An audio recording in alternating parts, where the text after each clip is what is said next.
As a sales manager, your success hinges not only on setting ambitious goals, but also ensuring your team is fully committed to achieving them. To transform these goals from top down mandates into shared objectives, it's essential to foster a collaborative environment where each team member feels a sense of ownership and belief in the goals.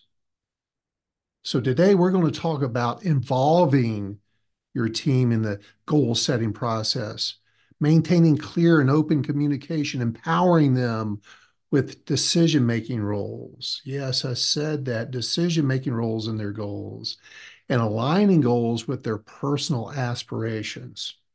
By doing all this, you can inspire a level of dedication and enthusiasm that drives exceptional performance. So during this section, we'll delve into practical techniques for gaining buy-in from your sales team, ensuring that goals are not just met, but exceeded through collective effort and their commitment. Clearly communicating your expectations to each team member regarding what needs to be achieved within a specific time frame is absolutely crucial for your sales team to fully understand what you're saying and what you're having them commit to. Take the time to thoroughly explain your expectations and to ask for commitment from your team. We're going to talk a lot more about that in just a little bit. Encourage them to ask questions. Yeah, have them challenge you on these goals and how you're going to achieve them. Get those questions out there that they may have about what to expect and how to get it done.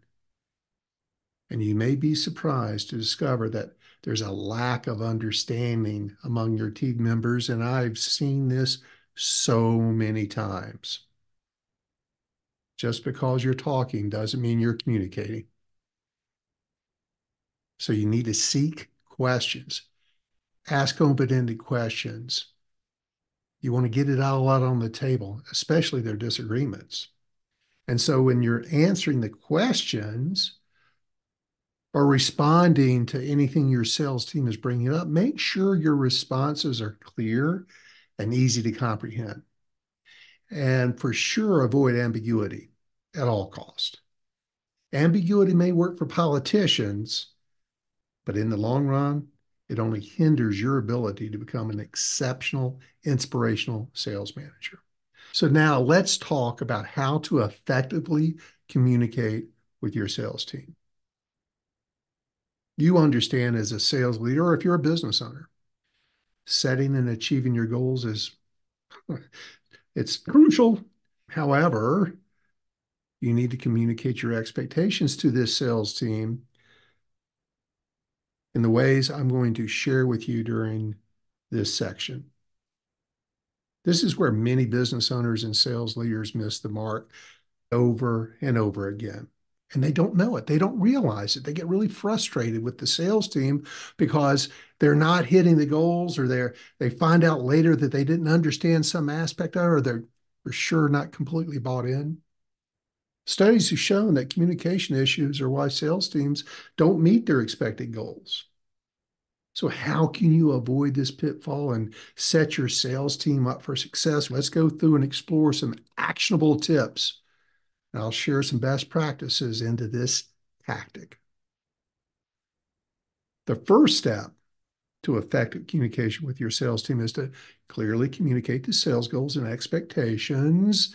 So you want them to be smart, specific, measurable, achievable, relevant, time bound. Clearly define the metrics for success. For instance, how much revenue needs to be generated, the number of leads that need to be converted, how many meetings need to be set, and so forth. And further, establish specific time frames for achieving these goals. It could be monthly, bi-monthly, quarterly, yearly.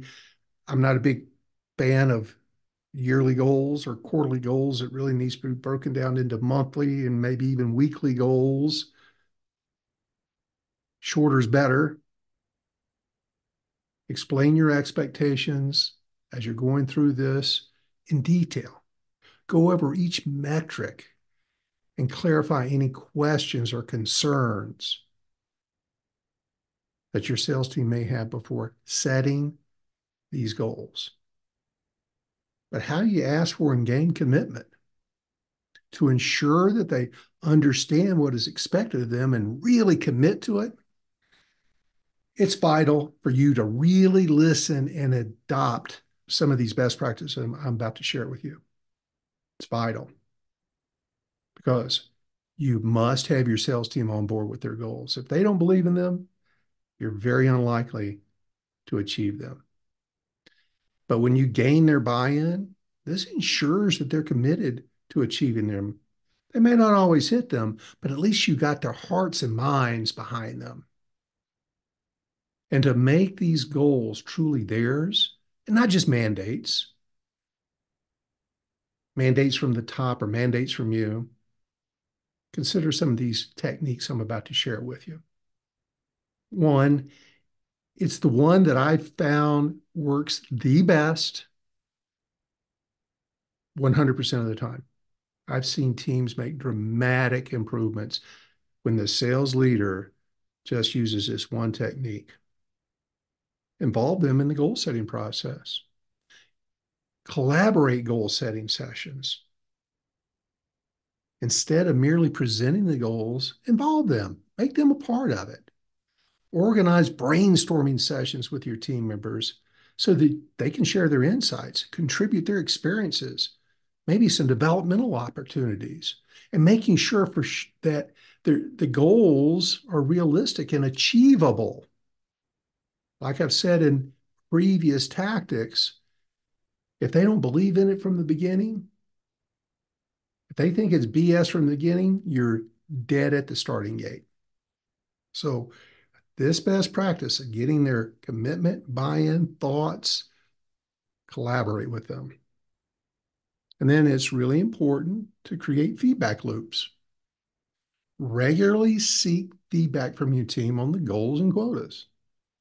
And this can be done through one-on-ones, team meetings, team discussions, and incorporate their feedback to refine and adjust the goals as needed when you can.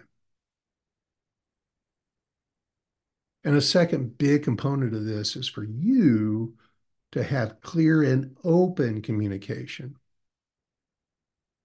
transparent rationales. You must have transparent rationales. Explain the reasoning behind each goal and quota. Align it with the company's needs and their needs. And I'll talk more about that in a little bit.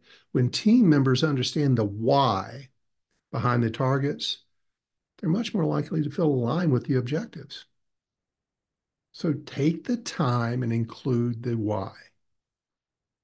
And then it's really important to have regular check-ins and updates. Maintaining open lines of communication through regular updates. The sales board, it's going to be on a screen, it's going to be on a board, it's going to be on a dashboard so that they can see the progress.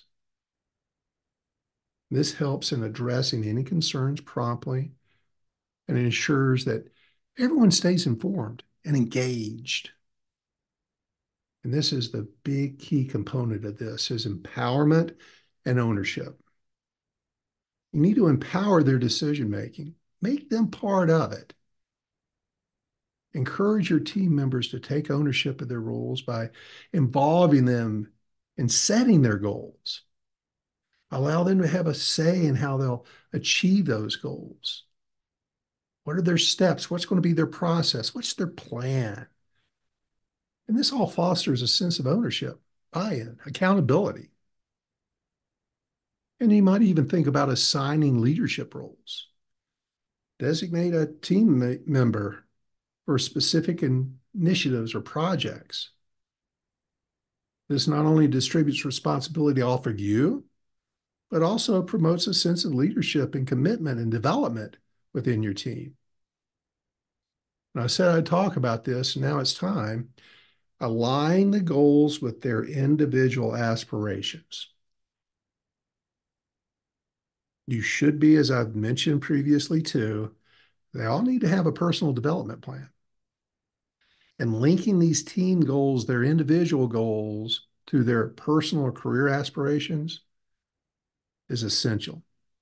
You see, when team members see how achieving sales targets can benefit their personal growth and career progression, much more likely, much more motivated. But you have to know what their personal aspirations are. You have to have that professional relationship with each of your team members. You need to be very open with them about how you can help them get to where they want to be. It's never about you, it's about them. And then, as I say over and over, I got to say it again, recognition, rewards, implement a system of recognition. Give them rewards. Let them see that you're seeing their hard work. Celebrate the milestones, celebrate successes, even the little ones along the way. This helps reinforce this commitment. And then, above all, foster a collaborative environment. Maybe have some team building activities. Regularly engage your team in promoting trust and collaboration. A cohesive team is much more likely to work together towards common goals. Maybe you even want to have some cross-functional collaboration. Maybe operations needs to join you. Maybe buying or purchasing needs to join you. Maybe the planning department needs to join you, the design department. Encourage collaborations with other departments. This will broaden perspectives and foster a more integrated approach to achieving goals. Those are all really key best practices. By fostering an open dialogue, actively seeking input, empowering your team with leadership roles, giving them the necessary resources. This approach creates a sense of shared ownership and gains their commitment. You're inspiring them, and they're going to be much more motivated and engaged. And another key component of all this is clarification. You must encourage clarification. What does that mean? You need to have your sales team feel open, safe, and willing to ask questions. They can clarify these expectations. Ambiguity around goals can result in confusion, frustration, miscommunication. It drives wedges between you and their goals. And let them know. And you must be the type of leader that you're always open to questions, their concerns. Always be available to explain things further. Encourage your team to seek clarification on a regular basis. That's why you need that open door policy. You need to be available to them. And then it's vital to repeat and reinforce your goals and expectations regularly, daily, weekly. Your sales team must have a clear understanding of these expectations, behaviors, best practices, the ones that influence the metrics for success. Make this a regular conversation daily. For accountability and performance monitoring. The more you talk about it, the more likely it is to be achieved. And certainly you want to be fair and open-minded about any potential barriers that they see, or maybe even they don't see, but you need to see: seasonality, product modifications, industry-related issues. And you're going to have to fight to get the goals adjusted accordingly. Seasonality is a big part of it that I see many companies not take into account. You should always be looking at this year to last year. This year, this month, last year, this month. So that you're taking into account what really happens during those 30, 31 days. Some months are better than others. It's not a flat line. And by using this process, that's going to ensure that everyone is kept on track, regardless of how busy They are or you are. This is one of your top priorities. But let me warn you, one of the most common issues in communication is the difference between what was said and what was heard. I see so many people get tripped up on this. Misunderstanding and misinterpretation will lead to your frustration, their frustration, probably your boss's frustration. Your role in this, one of the many roles you have in this, is ensuring what is said is in turn heard and understood and bought into. And this is all achieved through your communication approach. How? Always in your interactions with the following best practice. It is critical. Simple, it's easy. Very few people do it. Only the best do this. Just ask your sales team member or your sales team and all together. Okay, great discussion. What are we agreeing to? Have them repeat to you what you need them to go do. And often you'll find that they got most of it. Hardly ever do they get all of it. So save yourself the frustration and ask that question. What are we committing to here? What are we going to go do once we go through that door? When are we going to do it? How are we going to do it? How often are we going to do it? Get that feedback loop, because effective communication is so vital to any business setting, industry agnostic. Clear, concise communication. When you have that, it ensures that everyone is on the same page and all rowing together towards that same goal. Now, why during either a one-on-one session or a group session do people hear something different than what is said? Well, they're humans, and they each have a individual filter. You don't know where their mind's at, what they're thinking about. Maybe they're trying to catch up from something else they were thinking about and they missed part of the discussion. Maybe they got hung up on something or chewing on that as the discussion carries on. Or maybe they just don't believe in it and they're just stuck on that. Each person has a unique perspective. Sometimes it's their background, sometimes it's their culture. And each individual's filter can influence how they understand and most certainly interpret these messages, these expectations, goals. So it's vital to consider the audience when communicating and asking that best practice question. What are we committing? What are we committing to here? And oh, by the way, another common reason for misinterpretation is due to the delivery of the message. Could be you. Sometimes people, sales leaders, communicate in a way that is just too complicated or unclear. That leads to confusion, misunderstandings. So it's important to deliver the message in a concise, clear, simple way. So make sure you're using language that is easy to understand. Avoid using jargon or technical terms that may or may not resonate with your audience. And oh boy, this is a big one. Active listening. Lead with your ears. I talk about it very often. It's essential. It's essential to ensuring that everyone's on the same page. If you're not reading the room and interpreting what they're telling you, very often we're too far down the road and failing or coming up short when we could have prevented that from the beginning if we just listened, read the room. When you're actively listening, you're fully present in the conversation. You got to get your perceptions put in check, your ego put in check. You got to make sure that you're really hearing and understanding whatever they're feeding you back, whatever their questions or concerns are. Being a good active listener involves you paying attention to whoever's speaking, their tone, their body language. Watch them.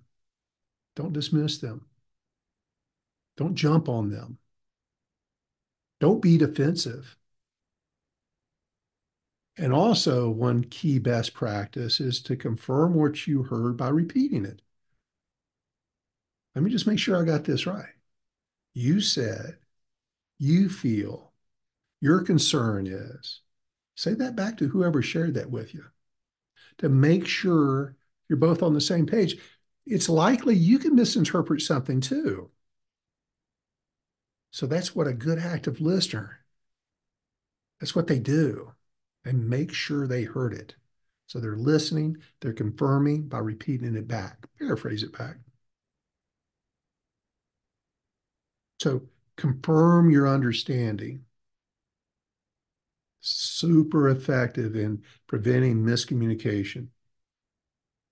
And after delivering a message, it's really important to ask for feedback and finding out if they all understood correctly. Repeat back to me what we just committed to here, folks. And listen, if you're in a complex or sensitive situation where there's some likelihood of misinterpretation, some big changes taking place, can lead to serious consequences. Don't assume. Ask for feedback. Have them tell you what they're hearing, what they're committing to. That builds value and respect in you, believe me. And if there's something that hasn't been considered, and this happens all the time in setting these goals, you've got to be the leader to go make the change. You've got to be willing to adjust it. Go fight with the boss over it. Negotiate. What does all this sound like? Okay, team, what are your thoughts on this? Share with me how likely we are to achieve this. Hey, what's going to prevent us from making this goal? Those kind of questions. And then for sure, getting everything out on the table is essential because you want to avoid passive aggressiveness. It'll tank your sales. The team has to know that you really want to hear their thoughts. And as I've said previously, you want to hear their complaints. I want to hear why they're fighting the goal. If I don't know about their complaints or their disagreements or their hesitancy, I can't do anything about it. I can't explain the why. I can't help them understand. They're going to march out of this room with a preconceived thought or notion that's going to hold them back. They may have a catastrophic mindset. They may have self-limiting behaviors that if you don't ever find these out until later, when they disagreed or thought your goal was BS, you're going to not maximize your sales. And underlying all this, I'm going to say it again, check your ego. Their questions, their disagreements are not personally targeted at you. If you react defensively, well, you're going to crater your ability to collaborate with your team. You're just going to undo it all. You're not always right. You may be the smartest person in the room, but you're not smarter than the room. Be aware of your body language, tone, your facial expressions. Don't shut this communication down. You want it all, even complaints, because you want to be able to deal with those. At least know that's an issue so that maybe in the future you take that into consideration. You can have a discussion with your boss. So you want to prevent misinterpretation, misunderstandings. The problem with communication is often we believe we are communicating, we're really not. Communication involves a dialogue, not a monologue. You may be the greatest orator on the planet, but if they're not involved, 80-20, 80-20, they should be speaking 80% of the time, you 20% of the time. If you can master that, include them in these discussions, you've just created a force multiplier. your likelihood of success and achievement goes stratospheric. Is that even a word? Make sure you're considering your audience. Use concise, simple language, active listening, confirm understanding. If you're doing all these things, you're going to avoid their frustration, your frustration. You're going to avoid missing goals. You're going to avoid future conflict that you didn't know anything about until it's too late. You do all this, your team, your business is going to thrive. But you must avoid ambiguity at all cost.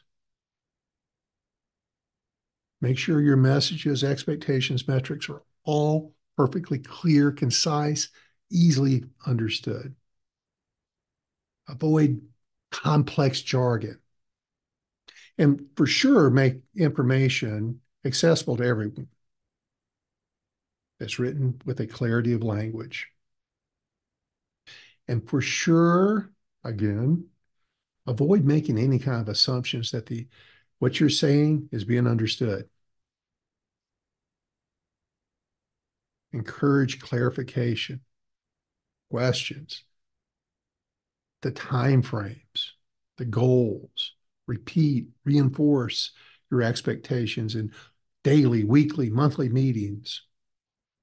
What gets talked about gets achieved. And steer clear of ambiguity. Don't assume that everybody understands. That's that feedback loop. You got to get them involved because often if they don't understand or they're not bought in, you're too far down the road to do anything about it. And all underlying all this is an open line of communication. You need to be accountable for that. And you also need to manage by walking around, checking in on your team, making sure that you're on the same page. Don't assume, ask. And if you follow these tips and best practices I've shared with you today, not only you're going to improve your communication with your sales team, but you're going to increase the likelihood of reaching your sales goals. Lack of clarity can lead to salespeople thinking you have misled them. It's a fundamental skill. And today we've covered some really critical aspects of clear communication and setting expectations, collaborating with your team to gain buy-in. And you being able to articulate, identify goals, offer insights and coaching, open communication, trust, respect, clear, concise, simple, repeating back to them, active listening, offering your insights and advice. Encourage the team to commit and address potential misunderstandings. Avoid that jargon and complexity. Keep it simple. Communicate your expectations clearly with the expectations time frames, specific, measurable, achievable, realistic, time bound. The importance of aligning expectations with your team's objectives, their individual aspirations. Encourage and ensure your team is committed to a collaborative approach to setting the goals. Ask for them to repeat back to you so you can avoid any misunderstandings. The repeat back technique. The pitfalls of ambiguity. Keep that in mind. Please incorporate all of these strategies during this tactic for providing clear and unambiguous answers to your sales team. Now, let's get out there and let's get after it.